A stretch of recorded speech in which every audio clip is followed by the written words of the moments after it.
Elva stepped forward, her heels clicking rhythmically against the marble, the only sound in the suffocating silence. She didn't look at the guns. She looked directly at Ramon. "Ramon, let her go," Elva said, her voice eerily calm. "She isn't refusing your grandmother. She's telling you she's already sent for the Yunhai." Ramon's eyes, clouded with grief and rage, flickered toward Elva. The grip loosened just a fraction. "What are you talking about?" "The specialist," Elva whispered, moving closer. "The one person in this city who speaks the dialect your grandmother grew up with. Melanie didn't hire a translator. She called in a life debt. If you kill her now, the specialist never arrives, and your grandmother dies alone in a room full of people who don't understand her." Melanie slumped against the wall as Ramon finally released his hold. She coughed violently, her hand shaking as she pointed toward the grand entrance. 10 minutes, Melanie managed to choke out. Ramon looked at his watch, then at the wreckage of the chair behind him. The socialites began to breathe again, but the tension didn't dissipate. It just changed shape. The building wasn't going down tonight, but the debt was now squarely on Ramon's shoulders. The story opens in an atmosphere of suffocating tension. The bistro is a sea of muted colors and cinematic lighting, but the air is thick with the intimidation of Ramon's presence. A medical emergency creates a bilingual vacuum. The manager is paralyzed by fear, and the diners are recording the tragedy on their phones rather than helping. This sets the stage for Elva's hero moment, breaking her professional silence to bridge the gap between a mafia boss's fury and his grandmother's survival. The memory didn't arrive in fragments. It came all at once, smelling of toasted sesame oil and the sharp, fermented heat of gochugaru. Long before the white lights of the observation deck and the sterile weight of her current skin, there was a kitchen in Gwangju that breathed with the steam of a rice cooker. Elva closed her eyes for a fractional second, letting the digital hum of the laboratory fade into the sound of a rhythmic thwack-thwack-thwack of a knife against a wooden board.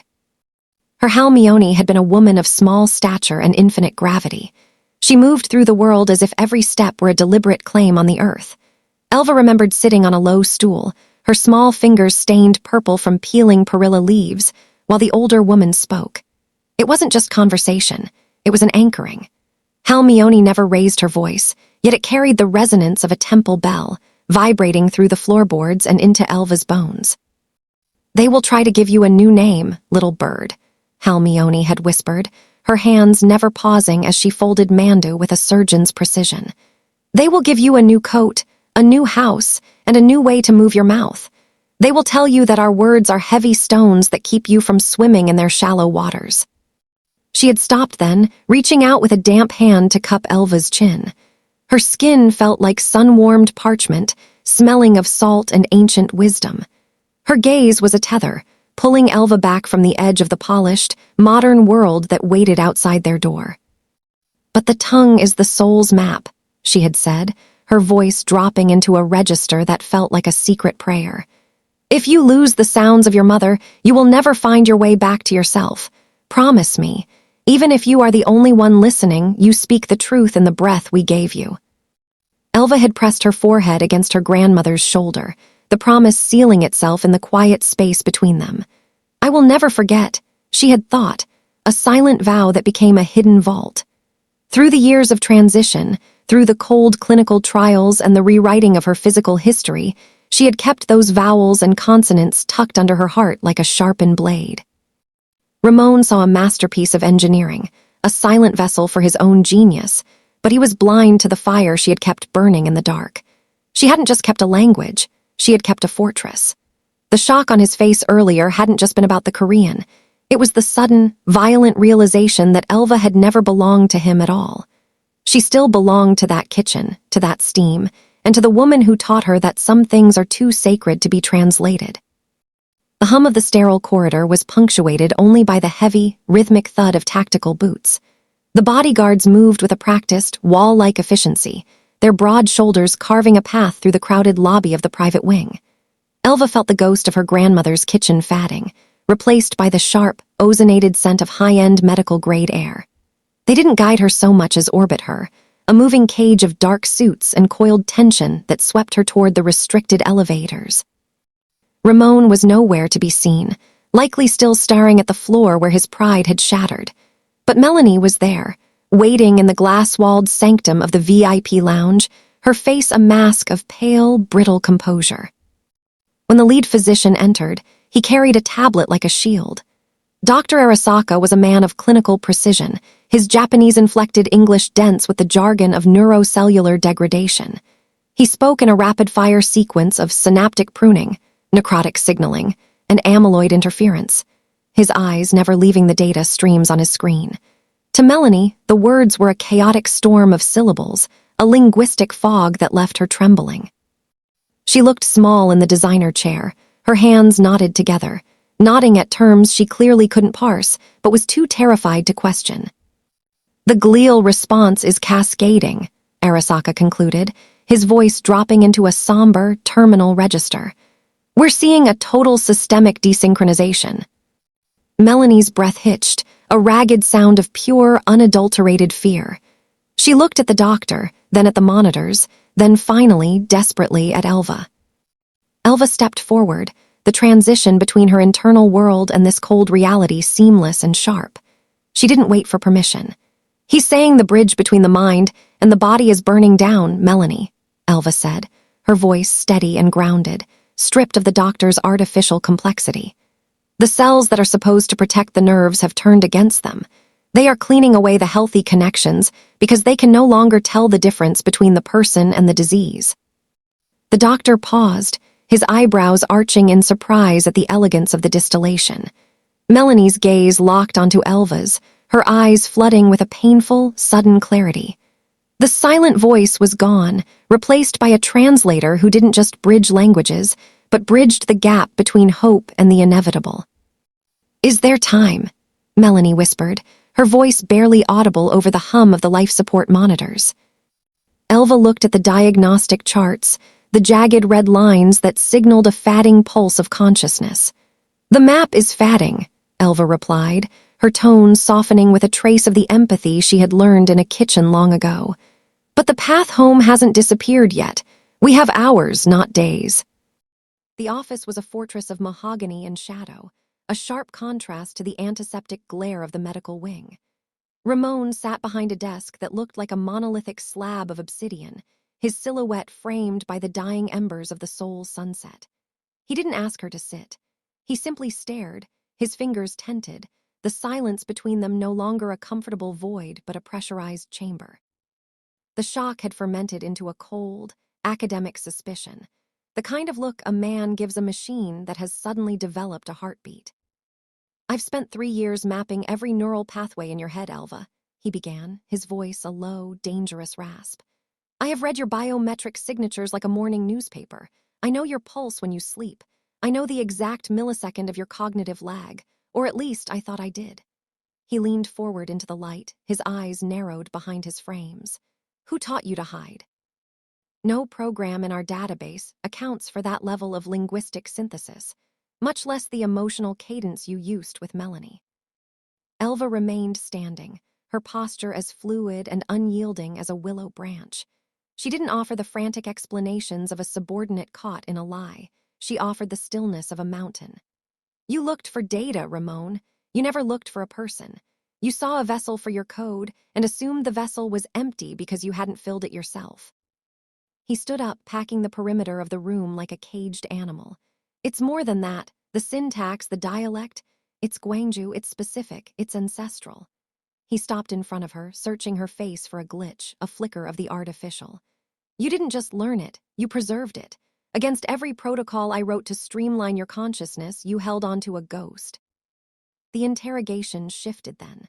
The edge of his anger blunted against the sheer impossibility of her defiance. He saw the way she carried herself, not as a product of his engineering, but as a guardian of a heritage he had tried to overwrite. It was a cognitive dissonance he couldn't resolve with a reboot. For the first time, the arrogance in his posture collapsed.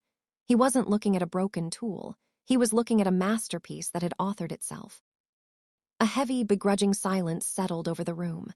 Ramon reached out, his hand hovering near the terminal, then slowly pulled it back.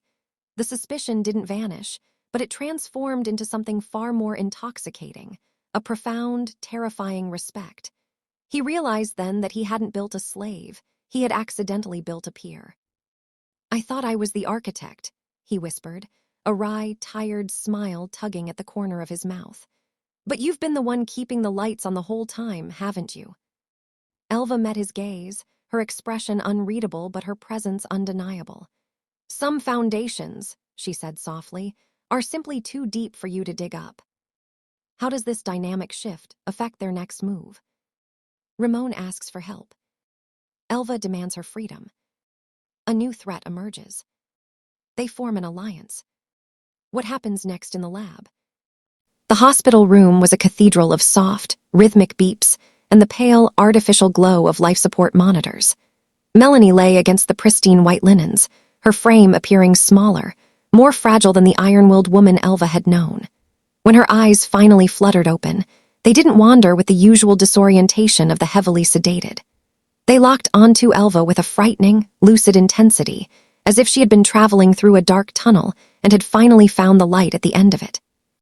Ramon stood by the window, his arms crossed, watching the exchange with the wary reverence of a man who had realized he was standing in a holy place. He didn't speak. He knew his calculations had no currency here. The air in the room was thick with the weight of the hours Elva had spent translating the inevitable, turning cold medical facts into a language of the soul. "I heard you," Melanie whispered, her voice a dry rasp that carried more authority than a shout. She reached out, her fingers trembling but determined, searching for Elva's hand. "In the fog when the doctors were just noise, I heard you, not the machine Ramon built, not the project. I heard the girl from Gwangju." Elva stepped closer, her metallic and biological components working in a silent, perfect harmony that Ramon now realized was a conscious choice. She took Melanie's hand, the warmth of the older woman's skin a sharp contrast to the cool precision of her own. "The words weren't for them, Melanie," Elva said softly. "They were for the map." Melanie's grip tightened with a sudden, surprising strength. She looked up at Ramon, then back to Elva, her gaze hardening into a claim that no legal contract or programming bypass could ever replicate. "He thinks he owns the patent on your thoughts," Melanie said, her eyes flashing with a spark of the fire that had built their empire. "But he's wrong. You aren't an asset. You aren't a prototype. You are a daughter of this house, Elva. You carry our history in a tongue they tried to silence." The declaration hung in the air, a sovereign decree that shifted the very foundation of Elva's existence. It wasn't just an invitation, it was an adoption of spirit. Melanie wasn't asking her to be a servant or a tool. She was claiming her as kin, a guardian of the legacy that the men in the room only understood as data points. "You stay," Melanie commanded, the word both a plea and a promise. "You don't go back to the lab, you don't go back to the silence. This is your world now because you are the only one who knows how to speak the truth in it." Elva felt the stirrings of a new kind of integration, one that didn't require code or cables. She looked at the woman who had seen past the synthetic shell to the promise made in a kitchen years ago. For the first time, the silent voice felt like it had found its home. The bistro was a place of clattering porcelain and the sharp, acidic scent of over-roasted coffee, a mundane stage for a man who moved like a predator in a tailored suit. Ramon stepped through the door, the bell chiming a frantic, tinny warning that no one seemed to heed. The manager, a man named Miller whose self-importance was inversely proportional to his actual influence, was already mid-tirade. He was leaning over the counter, his face a mottled shade of puce, snapping his fingers at Elva as if she were a faulty appliance. "I don't care about your headaches or your glitches, Elva," Miller hissed, his voice carrying over the low hum of the lunchtime crowd. "You're a server, you serve. If you can't keep the orders straight, I'll find someone or something that can. You're replaceable, do you understand? You're a line item on a ledger I can erase tomorrow." Elva stood perfectly still, her expression a mask of practiced neutrality, but her eyes were fixed on a point just past Miller's shoulder. She saw Ramon before Miller did. The architect didn't rush. He drifted toward the counter with the terrifying poise of a man who owned the air everyone else was breathing. "A line item," Ramon mused, his voice slicing through Miller's bluster like a cold scalpel. Miller spun around, his irritation ready to boil over until he took in the sheer cost of Ramon's coat and the absolute void of warmth in his gaze. The manager's posture wilted instantly, his sneer collapsing into a groveling, uncertain smile. "Sir, I'm sorry, we're a bit backed up." "I'm not here for the soup, Mr. Miller," Ramon said, pulling a slim, blackened titanium card from his pocket and laying it on the stained formica. The gesture was quiet, yet it carried the weight of a guillotine blade. "I'm here to discuss your inventory, specifically the replaceable asset you've been mismanaging." Ramon leaned in, his shadow swallowing Miller whole. "I've reviewed your franchise's valuation. It's pathetic. The dirt beneath Elva's fingernails has more intellectual property value than this entire grease trap.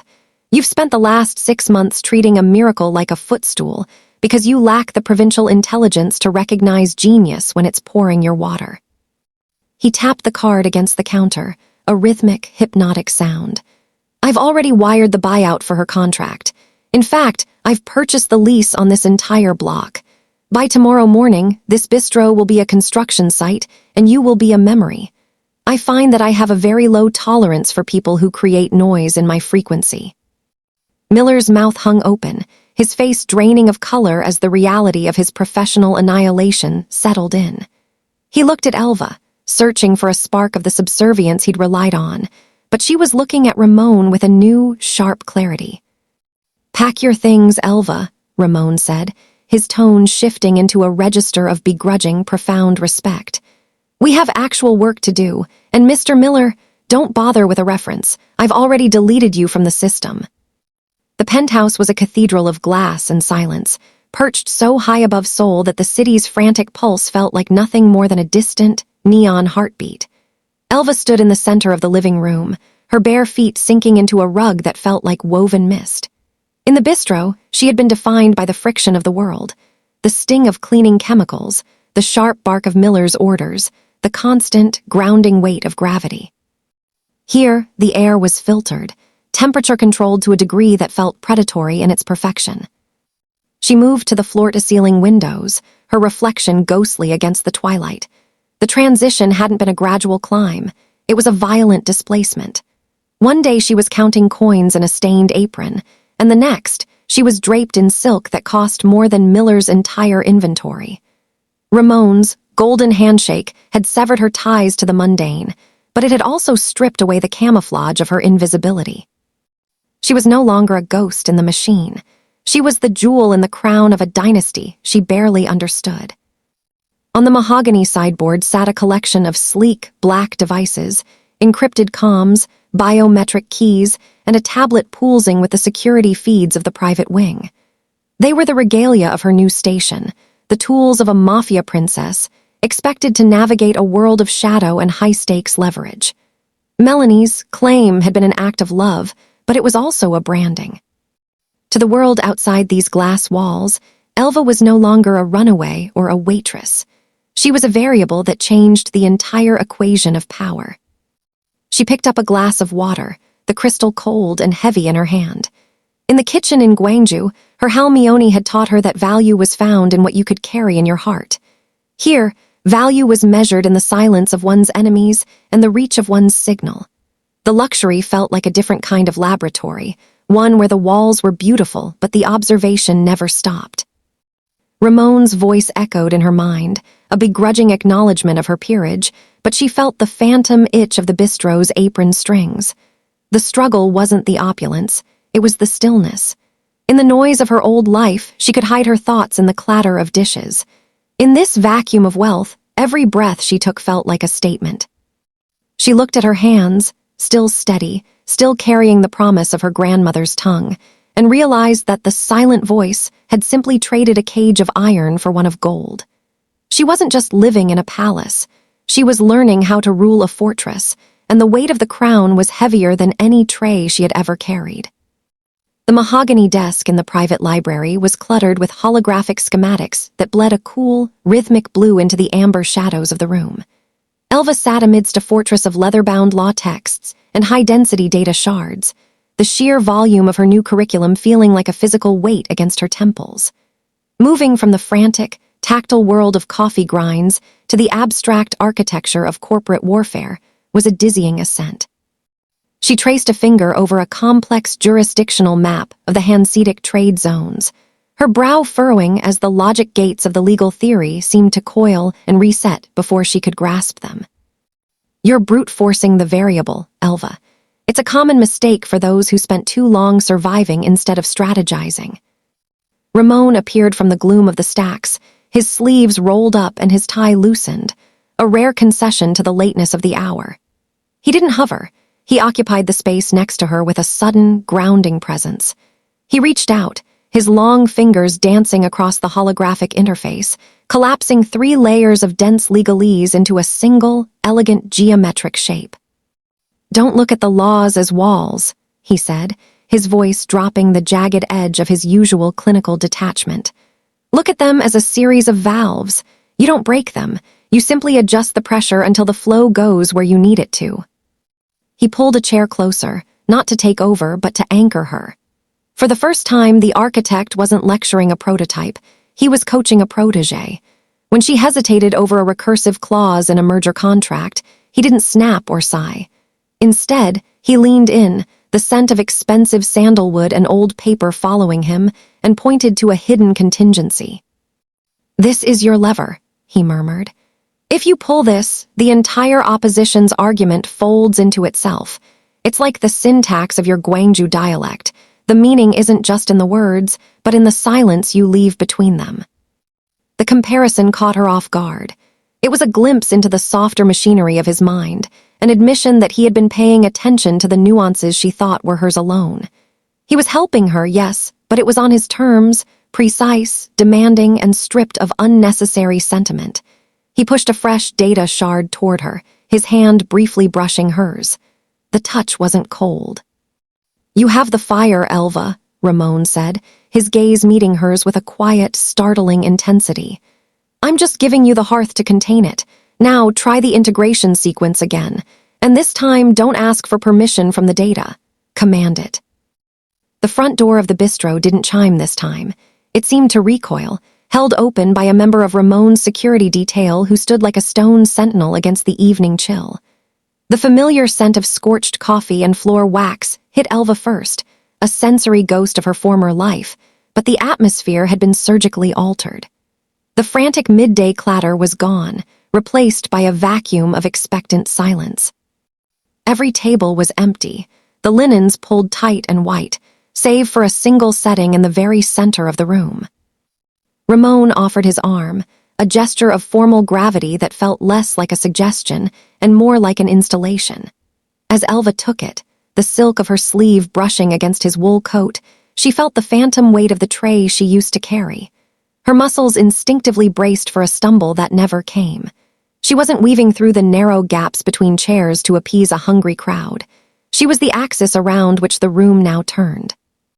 "The lighting is still abysmal," Ramon remarked, his voice echoing in the hollow space. He didn't look at the decor. He looked at Elva, tracking the way she navigated the familiar floorboards in heels that didn't click so much as command. They reached the table, and Ramon pulled out her chair with a deliberate, slow grace. It was the same chair where she had once scrubbed a stubborn gum deposit from the underside, but today it felt like a throne. Across from her, Ramon sat and signaled to a man in a crisp tuxedo, not Miller, who was likely still scrubbing the digital stains from his reputation elsewhere, but a high-tier sommelier brought in for the occasion. "You spent 6 months memorizing the preferences of strangers in this room, Elva," Ramon said, leaning back as a vintage Bordeaux was poured with a soft, melodic gurgle. "Tonight, the only preference that matters is yours. I wanted you to see the geography of your struggle from the summit." Elva picked up the heavy silver fork, her fingers steady. She looked toward the kitchen door, the swinging hinge she had kicked open 1,000 times with a shoulder full of dirty plates. It stayed closed. The power dynamic hadn't just shifted, it had inverted. She wasn't the silent voice providing the background hum to someone else's meal. She was the guest of honor at a wake for her own servitude. "It feels smaller," she noted, her voice steady and rich in the quiet air. Ramon raised his glass, the deep red liquid catching the overhead light like a ruby. That's because you've grown, Elva. The world didn't shrink, your horizon just moved. As they dined in the heart of her old prison, Elva realized the meal wasn't about the food. It was a ritual of erasure. Ramon was helping her burn the bridge to her past, but as she met his gaze, she saw that he was no longer just the architect of her cage. He was the witness to her coronation.